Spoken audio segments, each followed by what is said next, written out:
Hello, it's John Heaton, and today I'm going to film a video of my favourite Beatles cover versions.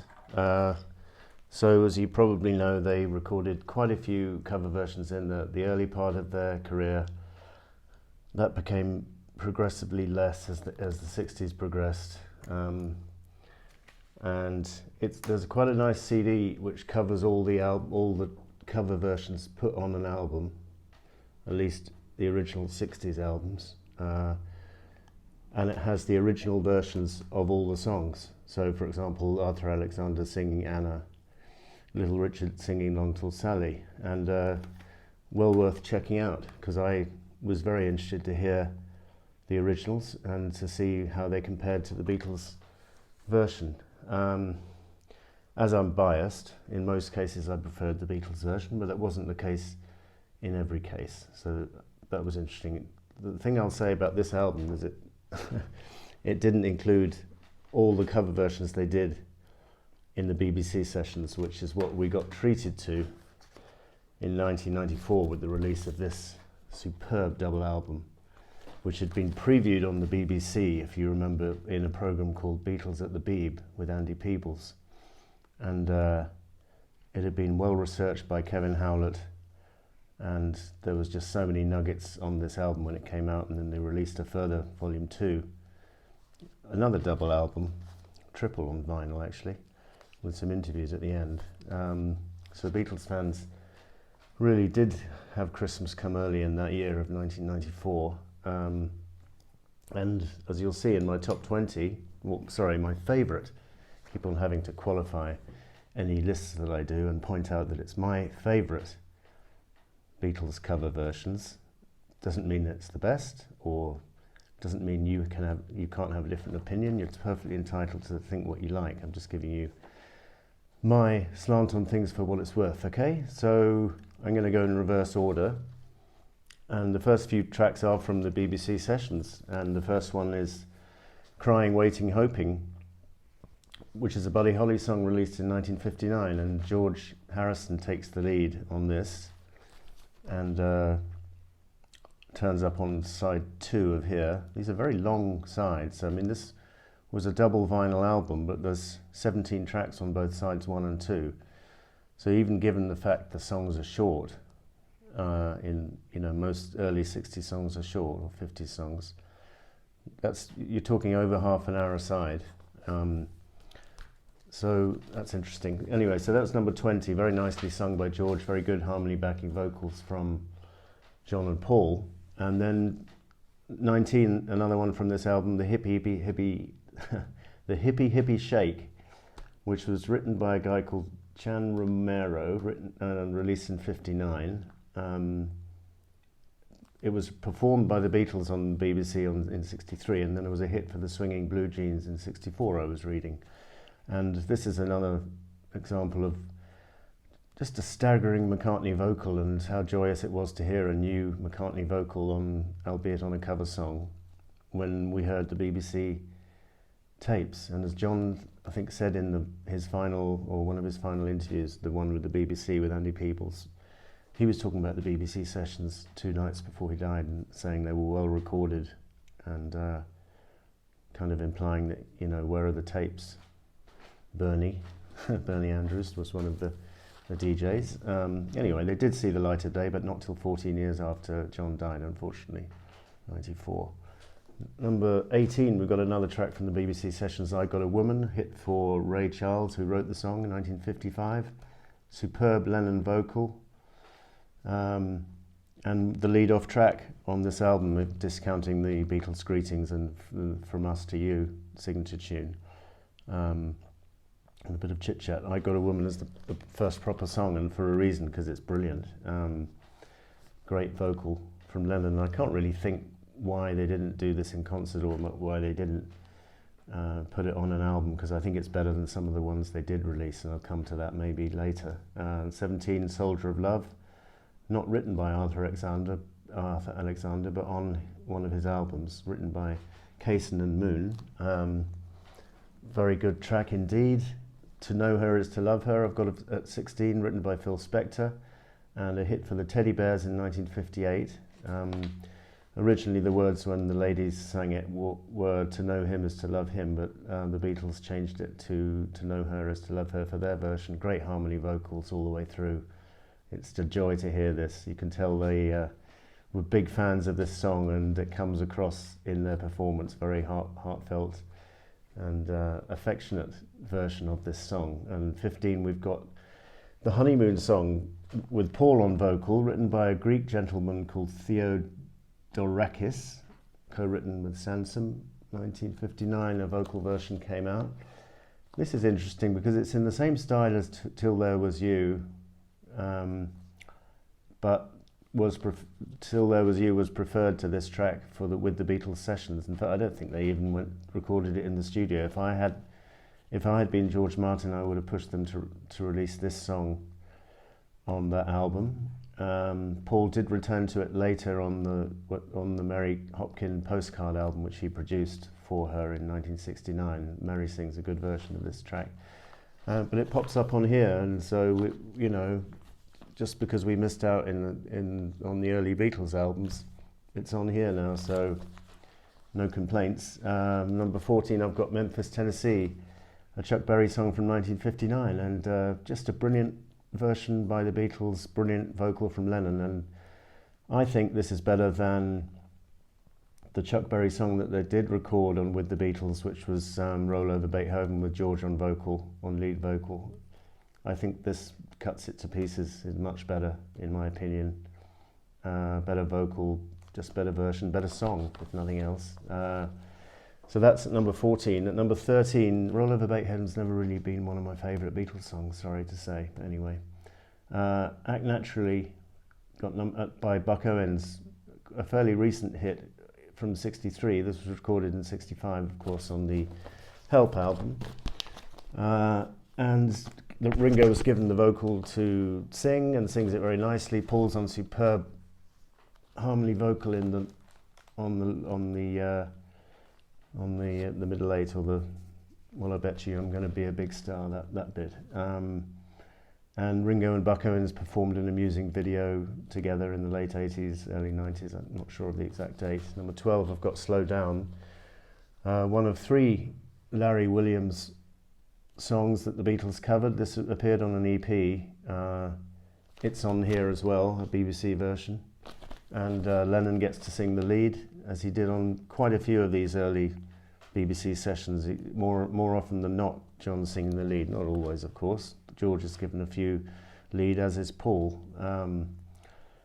But I think if you counted them up, John would probably be singing on more. I love this song. Very, very somewhat unknown because it's lost on an EP. I think it was on an American album. I can't remember which one.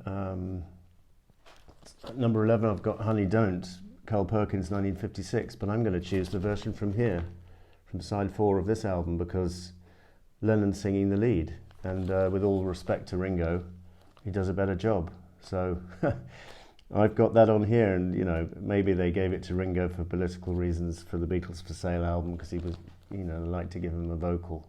But let's be honest, Lennon's vocal is much better. So that's at number 11. Number 10, the second of the Larry Williams songs, Bad Boy. Didn't appear on a UK album until this compilation from '66, collection of oldies but goldies. By the way, James Griffiths, I saw you picked up a copy of this cheap. I've never seen it cheap. I paid 15 quid worth in Hungarian money for this, and was very happy. I always see it priced around that level, if not more, so you did well to find it cheap. So Bad Boy, I love the song. Not everyone likes it. Ian MacDonald doesn't like it, but who cares about that? Now, Junior, Behave Yourself. Long Till Sally, I've got it's number 9. Little Richard song, which he wrote 1956. Paul screams the vocal. It was a popular song for them to do in concert. Was only released on an EP at the time, but again, features on here. They did a lot of material for the BBC, and so happy to have it all released. Number 8, we've got Anna. Arthur Alexander wrote this song, and it had been released the year before, '62, and it was a fairly recent material, because Please Please Me was recorded in January 63, came out in March 63, and a very affectionate cover. This guy was relatively unknown in the UK, but the Beatles used to take all the imports from the US and take them home and play them and familiarise themselves with not only the A-sides but the B-sides as well. And so this was quite an obscure track in Britain until the Beatles made it popular, of course. So number 7, I've got Words of Love, Buddy Holly, song from 57, which is beautifully covered on here.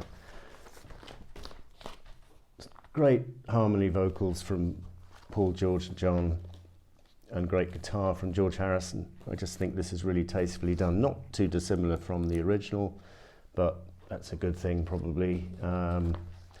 Number 6, again from Beatles for Sale, Kansas City, Hey Hey Hey Hey, Little Richard, 1959. Paul sings the socks off this one, brilliant job. Again, I think it's on here as well. Yep, it's on here, side 4. So great backing vocals from John on this track, Bye Bye, Bye Bye, all that bit at the end, and really energetic performance. And that was not always the case in the cover versions they did. For example, Roll Over Beethoven on the album to me is a little bit listless, and Everybody's Trying to Be My Baby on this Beatles for Sale album lacks a bit of energy, but on this track they nail it. It's brilliant. Number 5, going back to the Help album, the last track on here was Dizzy Miss Lizzy, Larry Williams, the third Larry Williams. They all made the top 20. It's a song from 1958, and again, not everyone likes this Beatles version. Ian MacDonald almost certainly doesn't like it. George Harrison plays great lead guitar. He's got that riff very well learnt. Lennon's vocal is nothing short of brilliant, and a great ensemble performance. And I wonder if it's on here. I can't see it, but I'm pretty sure it's on here, or it's on volume 2, the BBC. Then into the top 4 now. Got a track from With the Beatles, Please Mr Postman, written by 5 people together, Holland, Bateman, Garrett, Dobbins and Gorman. A hit for the Marvelettes in 1961, and I'd always thought the Beatles did a superb version of this, and I love the impassioned Lennon vocal, and I love the lines, delivered a letter, the sooner the better, check it and see one more time for me. Just great words about a guy waiting to hear from his girlfriend in the post, waiting for the postman to arrive. Maybe not so common a feeling these days with the art of letter writing having been consigned to the dustbin of history, but I certainly remember waiting for the postman on occasion over the years. So that's number 4. Number 3, we're going to go back to the BBC album for the last time, and it's a track, A Shot of Rhythm and Blues, written by Thompson but made famous to the Beatles by Arthur Alexander's version in 1962. And Arthur Alexander also wrote You Better Move On, which was a hit for the Stones, by the way. I just think this was an absolute highlight of this album when it came out, if not the highlight. I think it's probably better than Anna as a song. Maybe they recorded Anna because Arthur had written it and he hadn't written this one. But I think, and it was a big hit for someone, I can't remember who, but I just love the feel of this song, and the way Lennon sings it is just, again, you got to hear it if you haven't. It's brilliant. Number 2, it is again from the BBC album, Too Much Monkey Business, written by Chuck Berry, 1956. And you can again tell that the Beatles love this tune. I'm not sure if Lennon had a lyric sheet in front of him or if he knew the words by heart. I wouldn't be surprised if he knew them by heart. I know he used lyric sheets for his own songs when he was recording Imagine, or when he was on the roof trying to sing Dig a Pony or something, but pretty sure these 50 songs, the lyrics were ingrained in his head and he knew them off by heart, I think. But I have no way of telling whether he needed help when he was recorded, because there's a lot of words in this song, a lot of verses, and he just sings them effortlessly, and very amusing song as well. And there's an amusing little story, because in the Playboy interview in 1980, he was talking about the Charles Darwin theory of evolution and how he didn't believe all this thing about monkeys turning into man. And he said, if that happened, why aren't monkeys still turning into men today? And he said, as an aside, too much monkey business, and then chuckled. So I thought that was quite amusing. And this has always been a favourite of mine, and again, an absolute highlight of the BBC album. And number one, in case you hadn't guessed, is the final track from the first album, Twist and Shout. Now, in some of these cases, they didn't really make the song their own, but in the case of Twist and Shout, they really did, and it is the definitive version. I think even the Isley Brothers would probably concede that. Their version from 1962 is okay, but it hasn't got half of the power of the Beatles version. Just those opening chords, the vocal harmony, and Lennon's impassioned vocal just makes this. And a lot of people think it's a Beatles song, that they wrote it, but they didn't. But they've certainly put their stamp on it, and it's a deserved number one on my list, in my opinion. So this was my favourite top 20, again, just my opinion, totally subjective. They did a lot of other cover versions which didn't make the list, but these are my favourites. So thank you for watching. See you next time.